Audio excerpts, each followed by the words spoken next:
नमस्कार, हिमाचल खबरों में आप सभी का स्वागत है और मैं हूं आपके साथ प्रियव्रत दीक्षित। चलिए खबरों की शुरुआत कर लेते हैं। बिलासपुर विधानसभा चुनाव में हॉट सीट बनी सदर में बुधवार को बीजेपी के राष्ट्रीय अध्यक्ष जगत प्रकाश नड्डा ने खुद मोर्चा संभाल लिया है और बीजेपी प्रत्याशी के पक्ष में नड्डा 5 जनसभाएं कर रहे हैं। और वहीं आपको बता दें कि सदर सीट से बीजेपी के त्रिलोक जम्वाल मैदान में हैं और जम्वाल पहली बार चुनावी मैदान में उतरे हैं।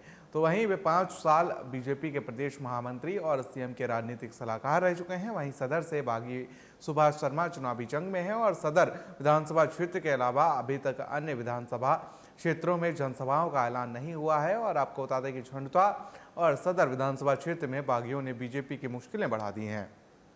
नड्डा का लोगों ने गर्मजोशी के साथ स्वागत किया तो नड्डा ने भी लोगों से आग्रह किया कि विश्व की सबसे बड़ी पार्टी बीजेपी को अपना वोट दे और देश की खुशहाली में 4 चांद लगाएं।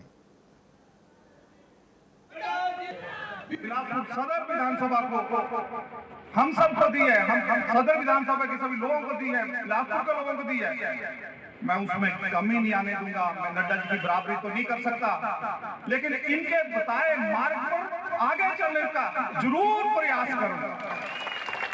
वो मैंने किया है। आगे जो भी बिलासपुर में विकास की गंगा नड्डा जी ने आगे बढ़ाई है, भाई सुभाष ठाकुर जी ने जिसको आगे बढ़ाने का प्रयास किया है, नड्डा जी के आशीर्वाद से, नड्डा जी के मार्गदर्शन में भाई सुभाष ठाकुर जी ने जो कार्य आगे बढ़ाए हैं, उन सभी कार्यों को और गति देने का काम, ये सारे कार्य को और गति देने का काम मेरा। क्योंककि पहले मेरे पास प्रदेश की जिम्मेदारी थी, अब मेरे पास बिलासपुर सदर विधानसभा की जिम्मेदारी है। मैं 24 घंटे 365 दिन आप लोगों के बीच में मिलूंगा, आप लोगों के घर द्वार में होती है, लेकिन उसको समझने की जरूरत है। मैं कई बार लोगों को बोलता हूं कि भैया ये 130 करोड़ का देश 2 साल पहले कोरोना में लॉकडाउन लग गया, दुनिया की सबसे बड़ी ट्रेजेडी आ गई। आज अमेरिका खड़ा नहीं हो पा रहा है, आज यूरोप खड़ा नहीं हो पा रहा है, आज जर्मनी खड़ा नहीं हो पा रहा है, आज इंग्लैंड नहीं खड़ा हो पा रहा है। प्रधानमंत्री 6 हफ्ते में बदल रहे हैं और यहाँ मोदी जी के नेतृत्व में 130 करोड़ का देश 2 साल के बाद फिर से अपने पांव पर खड़ा होकर के आता है। प्रधानमंत्री उस समय पॉलिटिकल टूरिज्म में आया करते थे। गर्मी का मौसम आया तो आ गए, कभी यहाँ की चिंता नहीं की, कभी यहाँ के बारे में सोचा। और आप और हम प्रधानमंत्री के बारे में कहते थे कि जब प्रधानमंत्री आए थे, यानी एक ऐसा ओकेजन हो जाता था जैसे प्रधानमंत्री कभी आए हो। और आज प्रधानमंत्री मोदी जी हर किताब पर आपके बीच में रहते हैं और आपके साथ खड़े रहते हैं।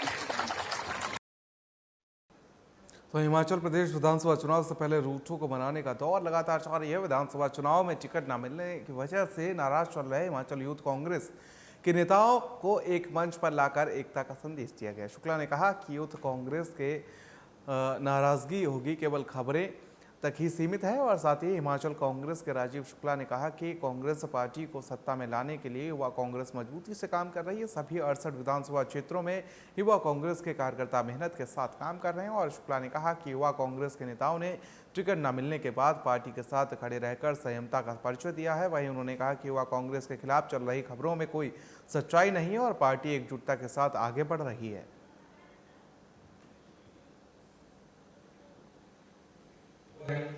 और इसके अलावा जो है, जो हमारा प्रचार अभियान है, उसको उन्होंने एक नई दिशा दी, नई गति दी।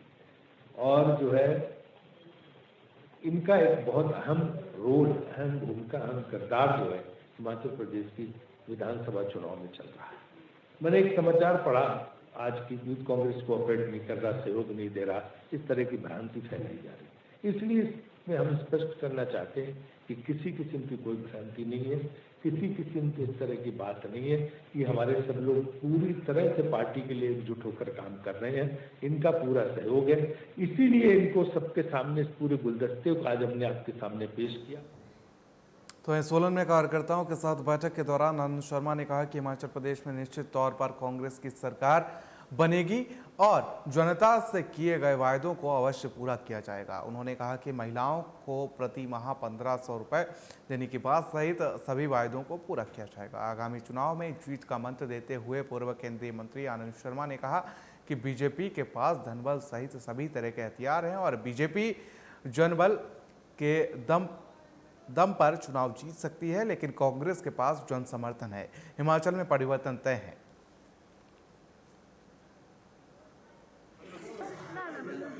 बौखलाए हुए हैं, उनके पांव के नीचे से ज़मीन खिसक रही है।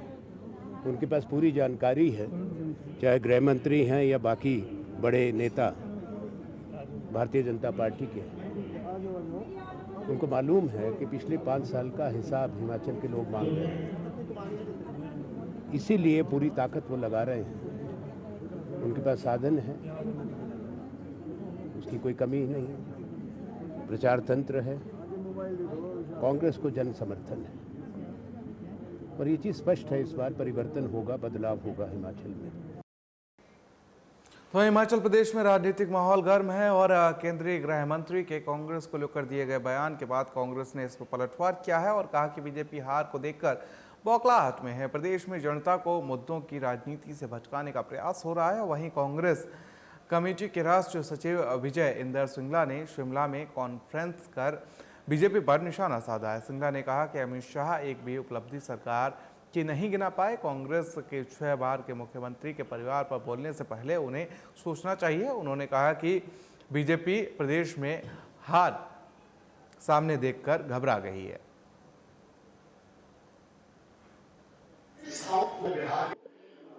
जो आदमी 6 बार इस प्रदेश का मुख्यमंत्री रहा हो, लगभग 24 बरस इस प्रदेश की बतौर मुख्यमंत्री सेवा की हो, तो वो आदमी वही कर सकता है जिनको इस प्रदेश के लोग पारिवारिक रूप के अंदर प्यार करते होंगे।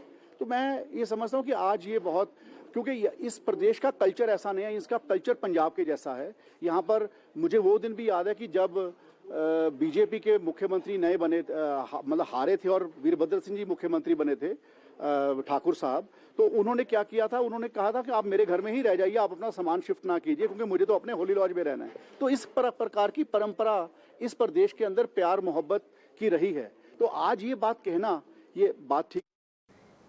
तो वहीं राजगढ़ में जनसभा को संबोधित करते हुए प्रदेश कांग्रेस अध्यक्ष प्रतिभा सिंह ने कहा कि डॉक्टर YS परमार ने हिमाचल को बनाया है तो राजा वीरभद्र सिंह ने हिमाचल को संवारा है और विकास के मामले में हिमाचल को अग्रणी श्रेणी में खड़ा किया है। इस दौरान वह देश के गृह मंत्री अमित शाह पर जमकर बरसे और उन्होंने कहा कि बहुत दुख हुआ जब केंद्रीय गृह मंत्री अमित शाह जैसे शीर्ष नेताओं ने कहा कि राजा रानी नहीं चलेंगे। प्रतिभा सिंह ने कहा कि वीरभद्र सिंह ने प्रदेश में शिक्षा, स्वास्थ्य, सड़क, परिवहन, पेयजल जैसी मूलभूत सुविधाएं प्रदेश के अंतिम व्यक्ति तक पहुंचाने का काम किया है और थोक में शिक्षण और स्वास्थ्य संस्थान खोले। लेकिन वर्तमान बीजेपी सरकार के समय में ये संस्थान खाली पड़े हैं।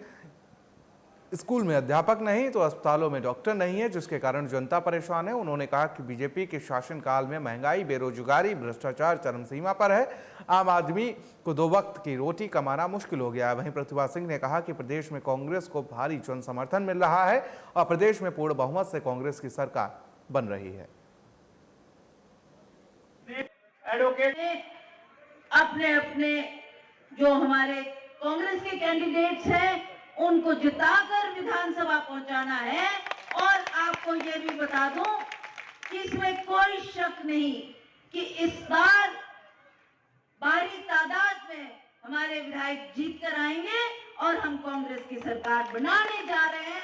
ये बात मैं आपको बताना चाहती हूँ। क्षेत्रों का दौरा करके आई, जहां जहां भी गई, जहां जहां भी मौका मिला लोगों से मिलने का, तब सभी लोगों का ये मानना है कि हम लोग बहुत दुखी हैं इस बीजेपी की सरकार से, बहुत दुखी है। जैसा इन्होंने 5 साल में हमारा शोषण किया, 5 सालों में कुछ भी इन्होंने हमारे लिए न किया, न हमारी जनता की अनदेखी जो की है उसके लिए अब हम चाहते हैं कि कांग्रेस की सरकार दोबारा बननी चाहिए।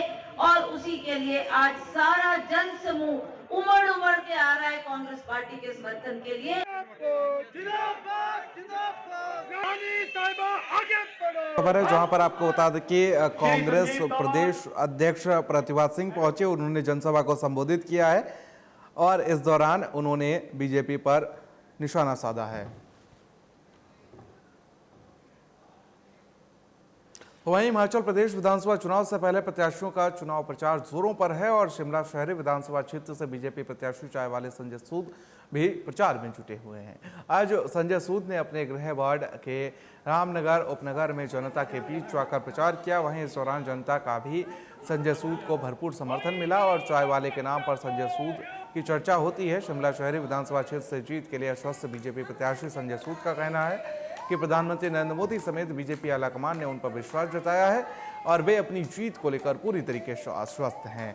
वहीं प्रधानमंत्री नरेंद्र मोदी से तुलना को लेकर संजय सूद का कहना है कि उनकी प्रधानमंत्री नरेंद्र मोदी से कोई तुलना नहीं है। वे पार्टी के सामान्य कार्यकर्ता हैं जो पार्टी को मजबूती देने के लिए काम कर रहे हैं। संजय सूद ने कहा कि वे प्रधानमंत्री नरेंद्र मोदी से जीत को लेकर शिमला शहरी विधानसभा क्षेत्र से जीत हासिल कर प्रधानमंत्री नरेंद्र मोदी के हाथ मजबूत करने का काम करेंगे। आप देख ही रहे हैं कार्यकर्ताओं में कितना जोश है और आज मैं अपने पुराने क्षेत्र रामनगर में प्रचार कर रहा हूं और कार्यकर्ताओं के जोश से और जनता के रिस्पांस से मैं पूरी तरह से आश्वस्त हूं कि शिमला शहरी क्षेत्र से जो है भारतीय जनता पार्टी का परचम लहराएगा। देखिए, गवर्नमेंट में तो महसूस करता हूं मगर उनके मुकाबला मैं किसी भी लेवल पे जाकर नहीं कर सकता। हमारे माननीय प्रधानमंत्री नरेंद्र मोदी जी एक अंतर्राष्ट्रीय नेता हैं और उन्हीं के सानिध्य में हम लोग जो है आगे बढ़ रहे हैं, राष्ट्र को आगे बढ़ा रहे हैं और उसी कड़ी में जो है आज मुझे मौका दिया गया है। मैं इतना ज़रूर आश्वस्त कर सकता हूं कि भारतीय जनता पार्टी का हर कार्यकर्ता सबसे पहले राष्ट्र निर्माण में। और फिलहाल के लिए इतना है, मुझे दीजिए इजाजत। नमस्कार।